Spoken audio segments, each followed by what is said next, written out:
All right, welcome back. For those of you just joining us, I'm Julie Lenzer, Chief Innovation Officer at the University of Maryland and the founding director of the Quantum Startup Foundry, who is bringing you this great Quantum Investment Summit. And so it is my pleasure to introduce our final streaming program for the day, a fireside chat with newly appointed CEO of ColdQuanta, Scott Faris. And here to lead the conversation is Ben Solomon. So Ben is the founder and managing partner of FedTech, a preeminent venture accelerator focusing on deep technology. Ben founded FedTech in 2014 and has guided the firm to become an international company focused on catalyzing interaction between the venture world and the R&D community. A few of the members that we have here in this room, I would say. FedTech has worked with hundreds of deep tech ventures that have raised over $130 million in private and grant funding. The firm partners with leading R&D labs inside government, academia, and industry. An expert in models of technology commercialization, Ben has taught MBAs here at his alma mater, the University of Maryland, in the Smith School of Business. Yay, Terps! He previously held positions at NBC Sports and Bloomberg News. He holds a BA in History from Princeton University and an MBA from right here at the University of Maryland. Please join me in welcoming Ben and Scott. Great, thank you, Julie. And wonderful program. So happy to be here. This is my first in-person conference since all this began, and it's awfully fun to be with all of you. So we are the last session before happy hour begins, so we'll try to keep it a little bit light. It's a pleasure here to be here with Scott Faris. So Scott is as was mentioned, CEO of ColdQuanta. Been on the job just for a few weeks, but exciting vision for the company. And Scott and I were catching up a little bit earlier, and he has a remarkable 3 decades of technology commercialization and company growing experience. When there's the next big thing coming, I think Scott has always been able to find it. So whether that's been optics or batteries or autonomous driving, Scott has been there to help grow companies from a business standpoint. Most recently, before coming to ColdQuanta, he was CEO of Luminar Technologies, which he grew from a small company to being an $8 billion publicly traded company, so pretty neat. And we're just going to have a discussion, I think, around business models and building companies. We'll talk for just a handful of minutes and really encourage all of you to ask questions as well. So Scott, please just share a little bit of your story, your background, and where you think you're going. Sure, absolutely. Again, this is my first in-person conference, so I'm excited to see people again. This is very exciting. So my career, I started in 1989, so kind of date myself a little bit. Penn State grad, so at least still in the Big Ten. But I started off in the venture side doing spin-outs from universities. So I was working with a venture fund. We'd go in and find some cool technologies and link that to a market and build a business around it. And then eventually kind of moved over to the operating side, decided my ambition at the time was to go back into venture capital, but I realized all the great VCs I was working with also had significant operating experience. So I had to go get my operating stripes, and so I went to a company that we had funded as the chief operating officer and decided I liked the operating side, so I've kind of been on that side ever since. So I've been in, we commercialized a business in spectroscopy. We grew that into a $100 million business, did planar light wave circuits, so batteries, most recently in the autonomous vehicle space. That was a great success. That was a unique story, and as a hyper-growth company, a uniquely California thing where the company is adding, I think we've gone from 7 employees 6 years ago to a little over 800 employees today. So managing enterprise, a global enterprise of that scale, is its own unique beast, and it's had to reinvent itself many times over the years, and will probably continue to reinvent itself. So we'll talk a little bit about just ColdQuanta, and for someone that's come with your background, what drew you to the opportunity and why you had to take the job. Sure. So I just joined ColdQuanta. I'm so new. I still am discovering buildings and rooms with programs I didn't know existed. They weren't allowed to show it to me. I was there for the interview, so I stumbled into some stuff last week. But no, I think I was very happy with my tenure at Luminar. It's been a great story, but for me, I wanted to go kind of figure out what's next. And there was only, quite frankly, one thing more exciting than autonomous vehicles and autonomous driving, and that was quantum. And I've been kind of tracking quantum for a while, and so when the opportunity came along, it was definitely something I was excited about. And as I started digging into what ColdQuanta is doing, which is in the neutral atom space, I realized that it really, in many ways, was the same picks and shovels that we were using in the LiDAR space. Lasers, scanners, receivers, it's the same fundamental core technologies. We're building a different product, but a lot of the enabling platform was exactly the same vendors in some instances. And so it was very familiar to me, but the scale of it was exciting, and it was just too great of an opportunity not to take advantage of. And so again, I made the decision to jump over and build a quantum business. When you described yourself to me as usually the first business hire that comes in to a bunch of scientific talent and is sort of the scale guy, the person that helps kind of grow. Talk to me about what that means to you, what you've learned over the years just in that process. Yeah, so not by design, but really by just kind of natural, just where I was gravitated to.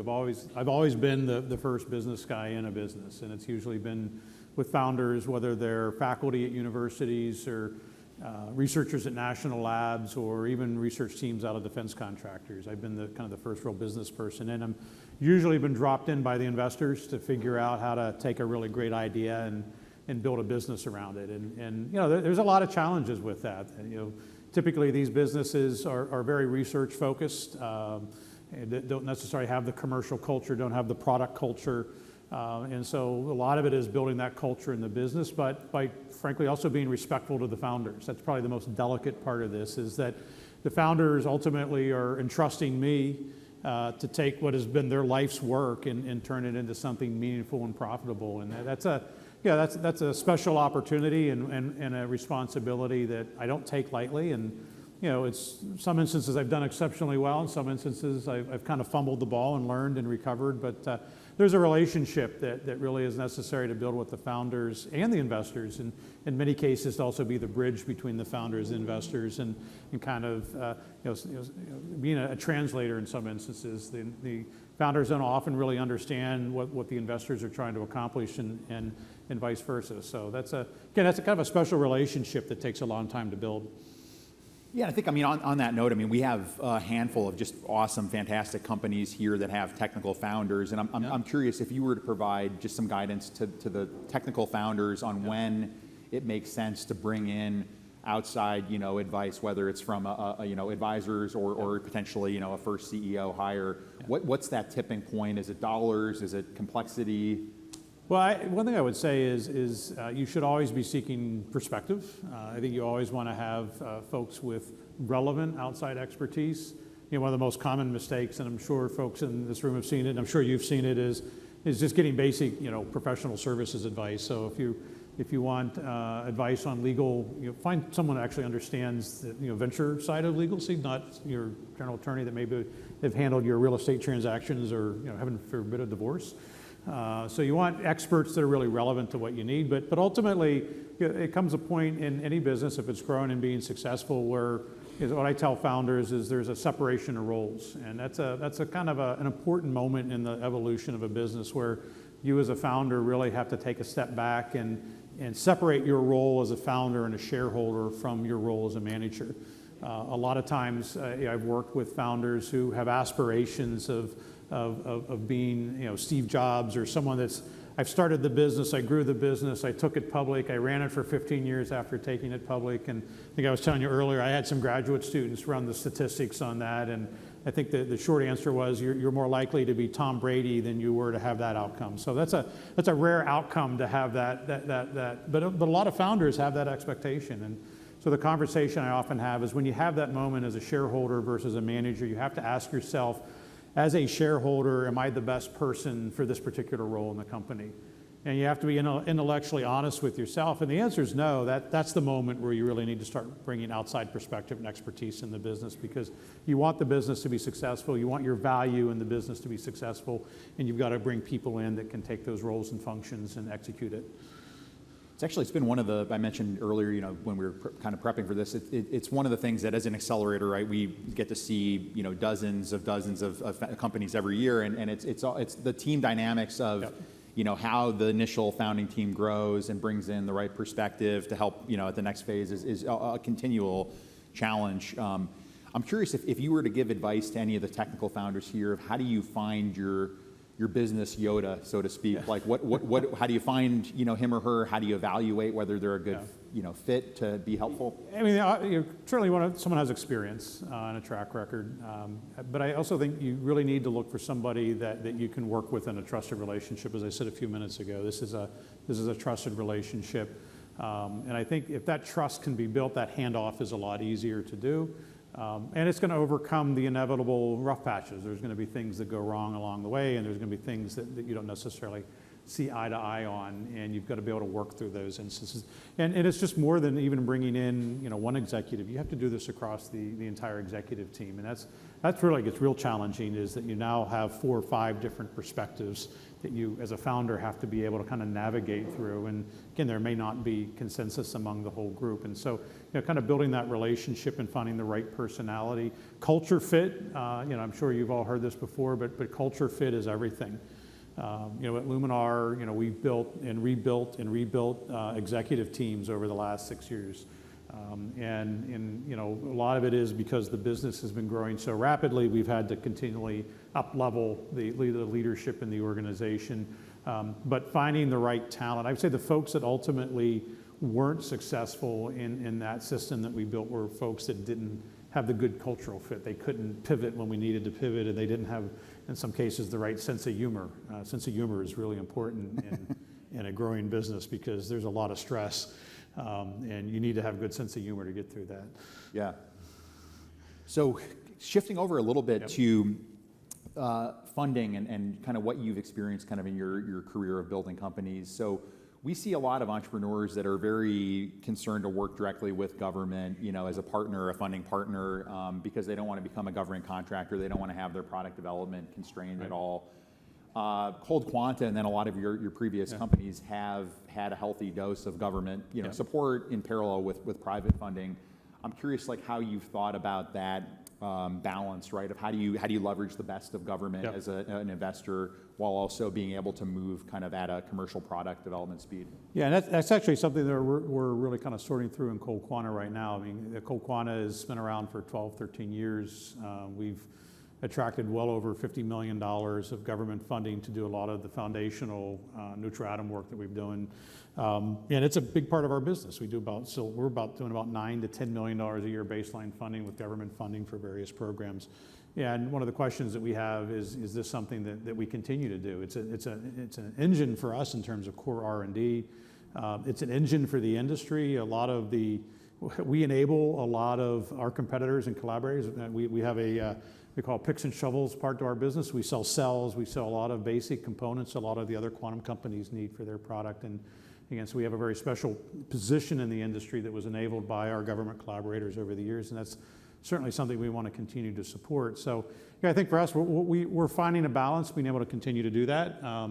My view is if it pays for itself, it's basically an R&D group that doesn't cost us any money, but we have to have a commercial focus. And I know if I go back to the first company that I was involved with, it started off largely an SBIR company. I think they had won about 15 SBIR awards over the years.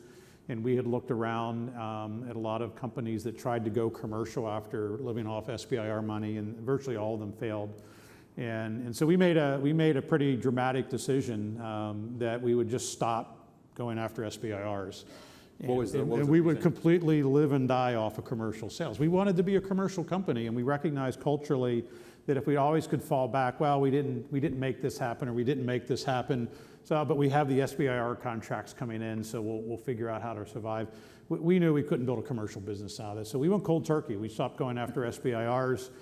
It was dicey for about a year, but we built a very substantial commercial business out of that. I truly believe had we not made that decision to go cold turkey, it would have continued to be an SBIR mill, and none of that technology would have made its way into the marketplace. Fast forward, that company, I think every Mars rover, the last 3 Mars rovers had instruments from that company on it.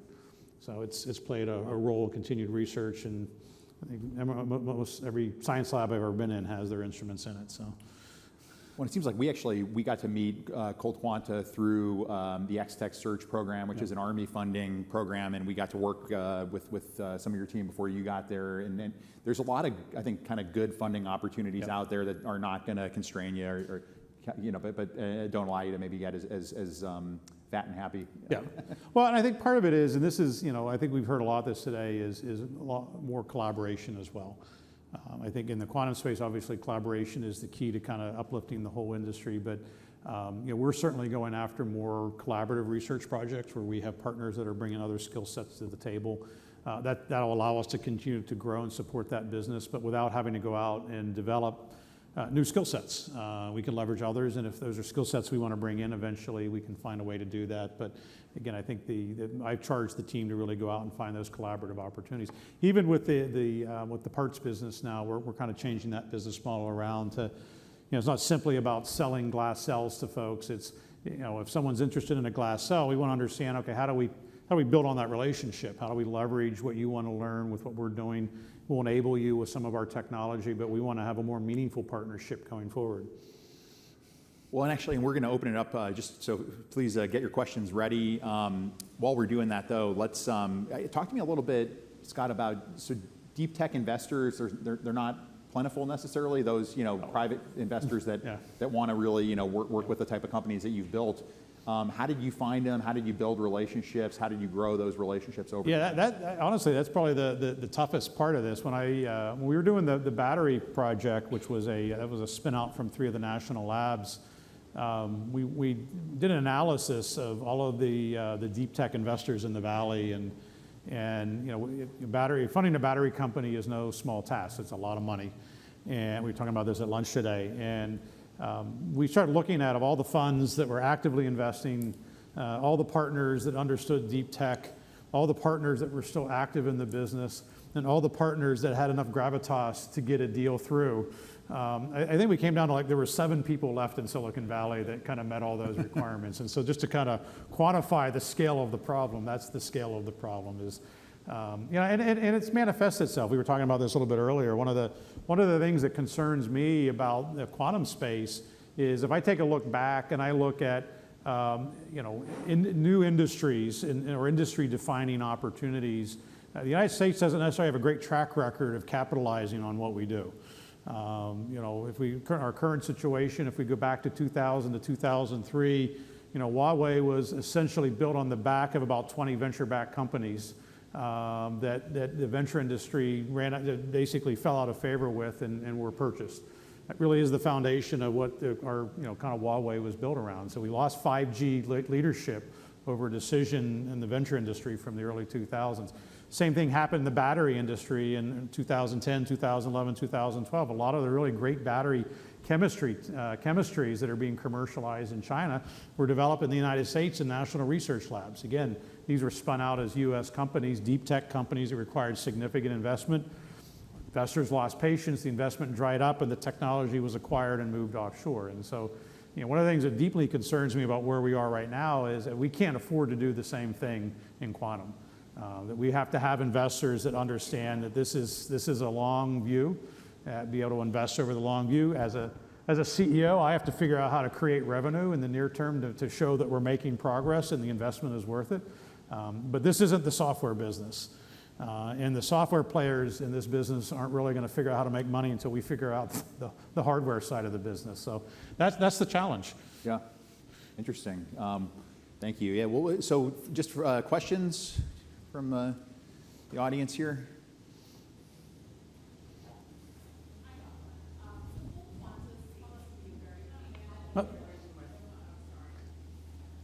Hi, I'm Amanda Stein. I work with the Quantum Technology Center and also a little bit with FedTech too. So nice to have you, Ben, and nice to meet you. So specifically, I know that ColdQuanta has essentially a range of products, we'll call it for lack of a better term, which is kind of unique in the quantum startup space. Yeah. I mean, you've worked with companies such as IonQ related to their ion traps, but now you're building your own quantum computer. How does a quantum company like yours have a focus, but then also have multiple product lines, which is kind of unique in the space, right? Yeah, absolutely. Yeah, this is, we are both a competitor and arms merchant for the industry at the same time, and it is a unique challenge. And again, that was one of the things that really excited me about the company. Again, I think you've heard the theme today that we need to survive together. This is something We all have to kind of lift the industry up. We're in a unique position to be able to do that. And you know, my view was that, again, that piece of the business that we're in, where we're supplying pieces and parts and technologies to other competitors in the business or other collaborators in the business, is a great opportunity to kind of build that network connectivity. And that's something that we're intent on doing. It's a part of our business that basically pays for itself. The research business is a part of the business that pays for itself. So, you know, from an investment perspective, what that allows us to do is, if we want to raise outside dollars, we can focus those dollars on opportunities that are going to create high return, high value for the investors. And that's really in the compute space. So we made a decision a couple years ago to build a computer using the neutral atom approach. That is the focus of the business. We actually have 2 processing platforms that we'll be bringing to market. But that is the focus right now of the business, is making that part successful. Again, the picks and shovel business and the research business pays for itself, and it continues to fund the R&D core of the business. Great, thank you. Thank you, Scott. Other questions from the audience at all?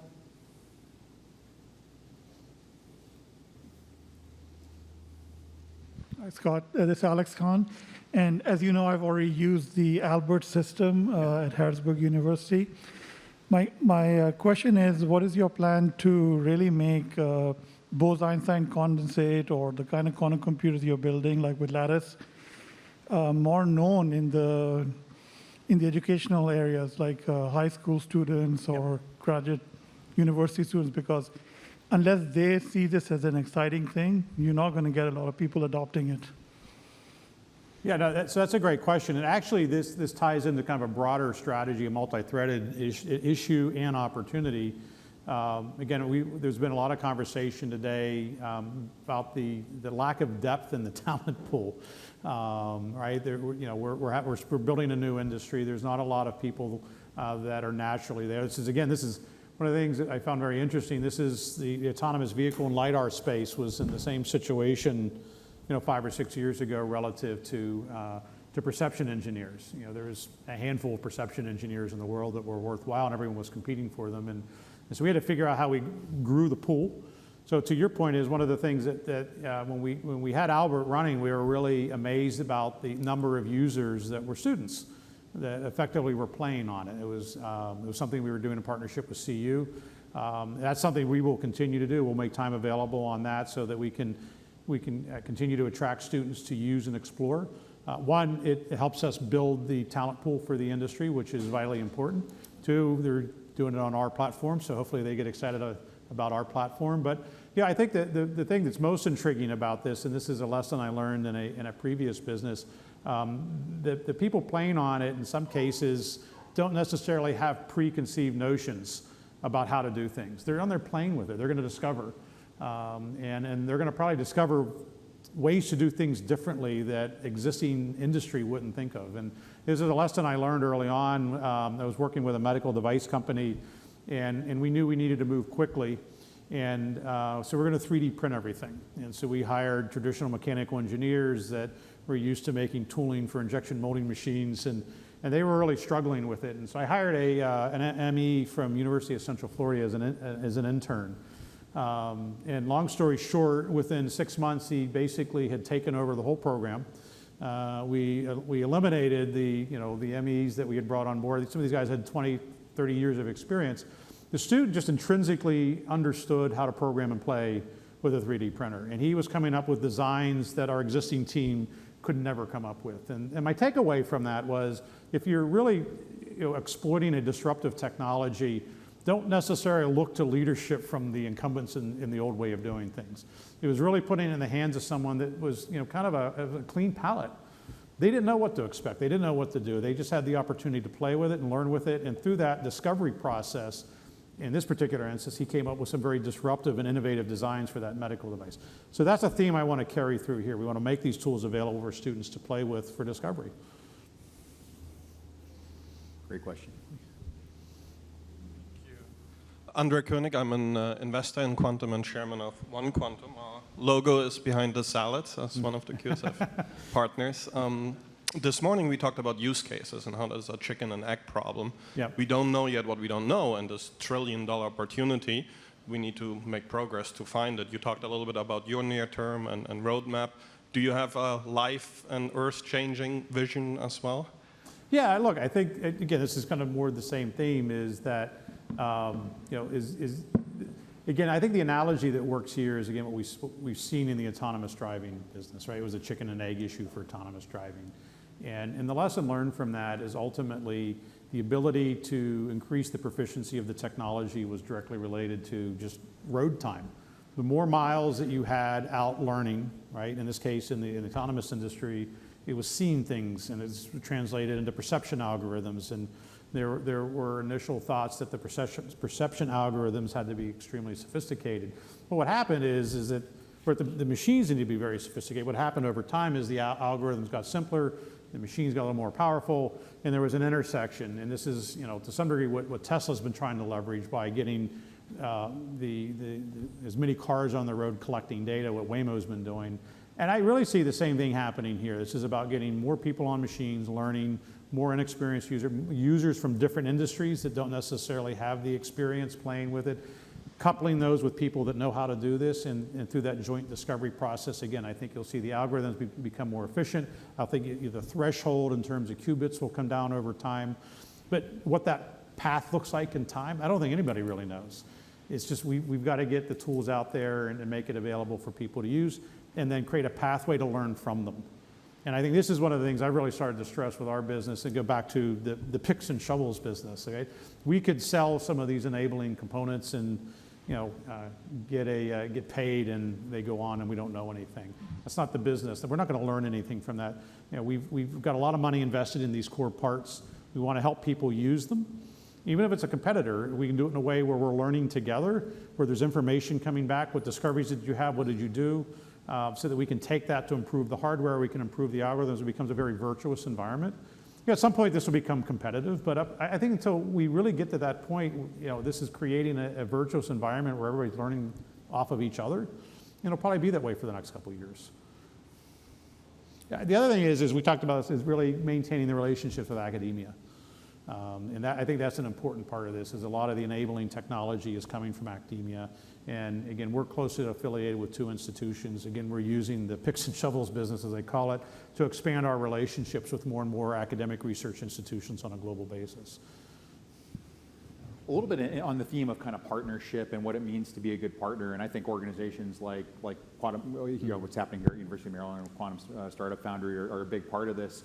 What can everybody do? I mean, what advice would you give, especially to entrepreneurs that are early in their journey, of how to become a valuable partner and kind of think about more of an ecosystem approach to how they build their company? It's fun. It's not a natural thing to do, right? If I would start a business, I have competitors, I want to win, and first I got to kind of have the mindset, particularly if I win, everyone wins, or you win, I win. It's not a I win, you lose scenario. It takes a while for people to understand. In mature industries, okay, that's fine, that makes sense, because the stakes are there. But here, we're trying to grow the industry. And so getting that mindset of effectively contributing as opposed to taking is really the first place to start. What can I contribute to the knowledge pool so that others can benefit, and I feel comfortable and confident enough that I'm going to contribute, that I'm going to get something back. And that's a big bet. You may get nothing back, but you have to go in with the mindset that I want to contribute. Other questions from the group at all?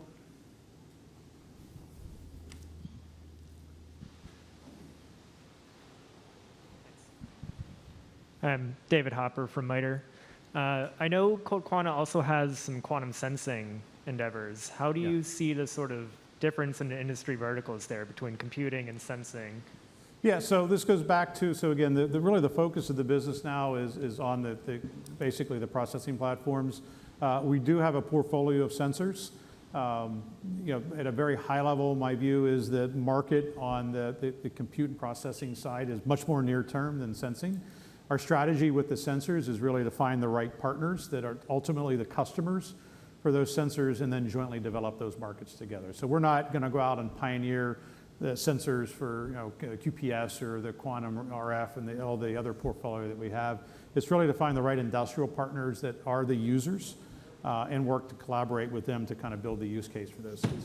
Now, what's really nice is, again, the core technology that we're funding both on the compute and the sensor side allows us to ride this continuum. And it's not too dissimilar to what you heard from Atom Computing earlier, right? Where we can continue to push down the cost curve while we're pushing up the performance curve in a pretty dramatic fashion. And so there's a certain elegance to the economies of scale.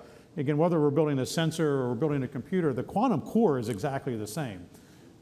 It's really a matter of how we're kind of arranging the atoms inside the core, but it's effectively, it's the same lasers, it's the same fundamental technologies to build that environment.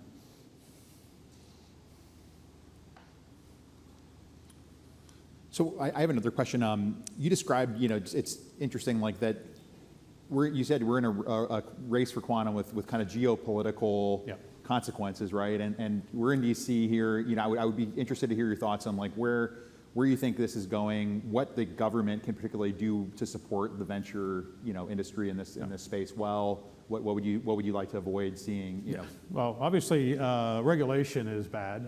Regulation drawing the wrong line in the wrong place is a challenge. I think that's a lot of people worried about that.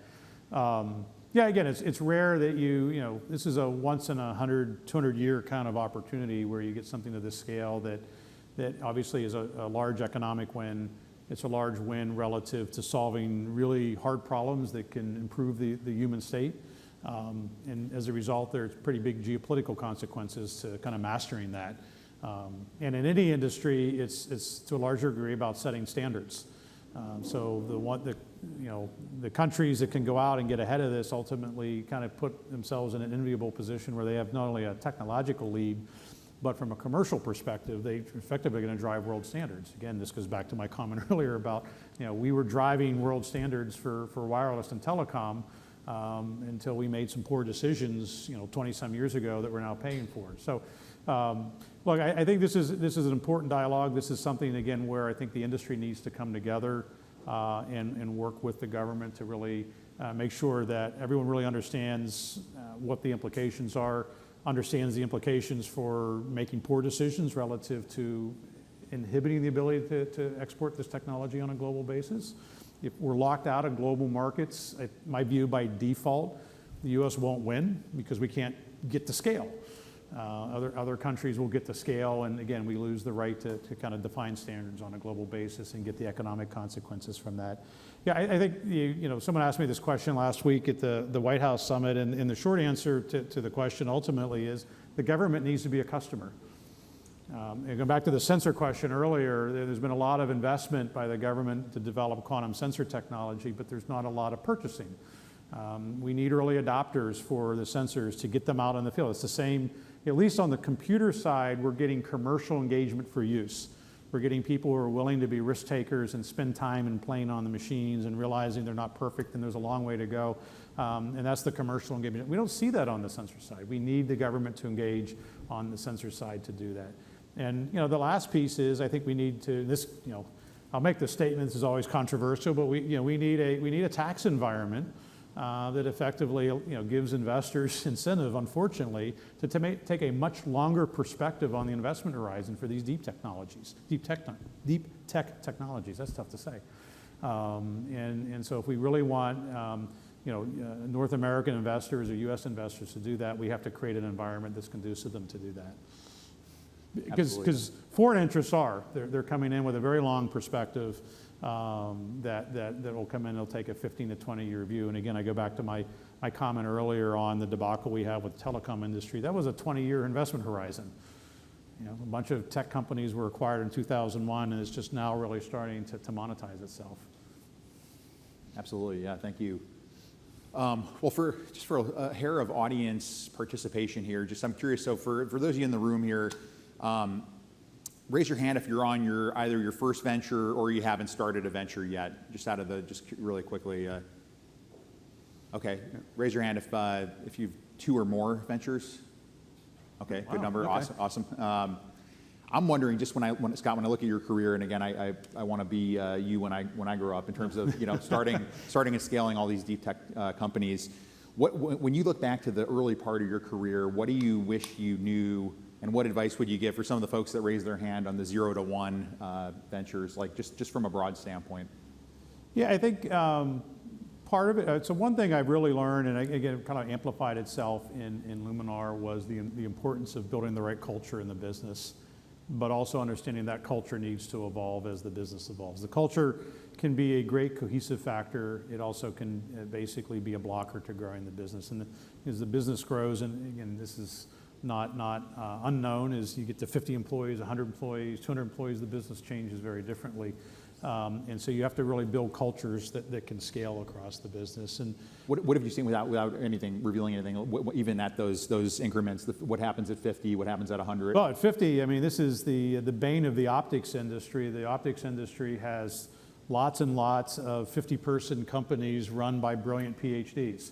And it's an artificial limitation in most instances. The span of control is 49 people. They're very comfortable with that. They have a nice lifestyle. And they turn away a lot of really interesting opportunities because they're uncomfortable giving up control of the business, or they think giving up control of the business. And that's probably the first big impediment. And again, this is, you know, I particularly see this in the photonics industry, which tends to be very, very deep tech. And this has been really, the result of this has been a supply chain challenge for anyone trying to leverage the optics business. So, and again, back in the telecom days, the reason JDS Uniphase was created is because the supply chain was a bunch of small, fragile players, and it had to be consolidated to get the scale so that you could put the quality systems in place. The LiDAR industry is struggling with the same thing. It's built on the back of a bunch of small players. At Luminar, we knew this going into it, and 7 years ago when we started the company, we knew we were buying our supply chain. That was a day one decision. We were buying the supply chain because we couldn't let that get in the way of our scaling. Because we knew what would happen is we would show up and we'd say, look, we need to order 20,000 or 20 million of something, and by all the way, you have to install all this quality infrastructure in your business in order for us to sell the final system. So you may have 10 people building the part, but you may have 20 people checking boxes and papers to make sure it was built the right way. It's just they don't want to do it. And so, and I honestly think the same thing's going to happen here. This is, again, when I started at ColdQuanta, it really did feel like where we were with the LiDAR business 6 years ago, that the supply chain, there needs to be some supply chain consolidation. There needs to be some roll up in the space to get to critical mass. Yeah, interesting, yeah. I think we have time. If anyone, please just raise your hand if you have questions. Yeah, please, yeah. Speaking of consolidation, do you think there are too many hardware companies in the quantum computing space, or not enough? I mean, do you expect all these modalities will survive? So you've got competing modalities. You've got competing companies in the modalities. You know, one thing I would say is this is about machine time. So I think, to the extent if you don't have a machine up and running, or you won't want to have shortly, I think it's going to be very difficult to kind of play on that second wave, because I think the winners and losers in the first wave are probably already around, and the question is going to be how that plays out.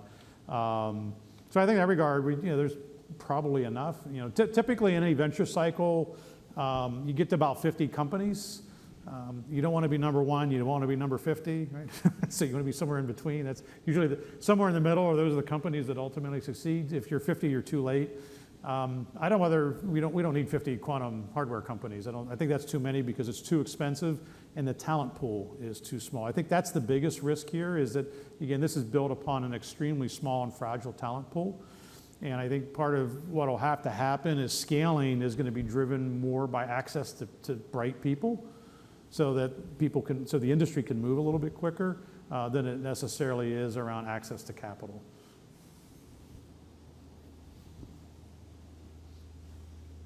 Nope. Gentleman in the blue mask. That's me.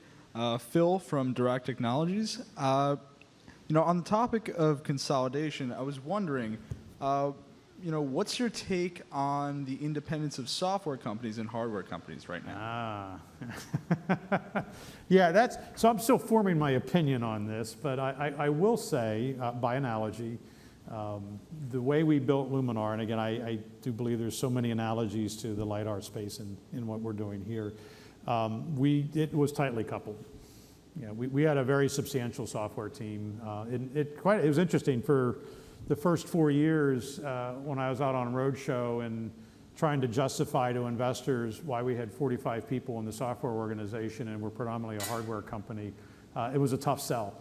But that was the right decision. We had, again, because they had access to advanced features on the hardware. They were defining a lot of the advanced features on the hardware and highly influencing it. And quite frankly, pushing the hardware team to do things they didn't want to do. There were really critical features that the software team knew if they could unlock, it changed the whole paradigm of how they were doing perception and algorithm development. And so they pushed the hardware team for those feature sets. The hardware team didn't think it was that important. Conversely, what happened is we were really building behind the scenes a very sophisticated product organization on the software side. We didn't really start selling software until, I think, last year. So, 5 years into it, 6 years into it is when we finally unleashed, started building software products for the industry. And it's, best in class because they had more time on the hardware than anybody. Again, if I had to conjure where we are, I think it's something that's going to be intimately coupled. I don't know how these can grow in parallel. Again, if there's an idea that you can build, again, in the LiDAR industry, you can build generic perception software that runs on any sensing system. It doesn't work. It's 96% efficient, right? 96% efficient isn't going to work. It needs to be as many nines as possible, and for that they have to be coupled. Yeah, great question. I guess I think we're almost out of time, but just to sort of close out, Scott, I'm always interested when I meet a CEO just to hear how he or she sort of spends him or her time. How do you structure your day at work? What do you wish you had more time to do? How do you structure and create balance, in a personal and professional sense? Any general? Yeah. So part of it is I'm up at 5 in the morning at CrossFit.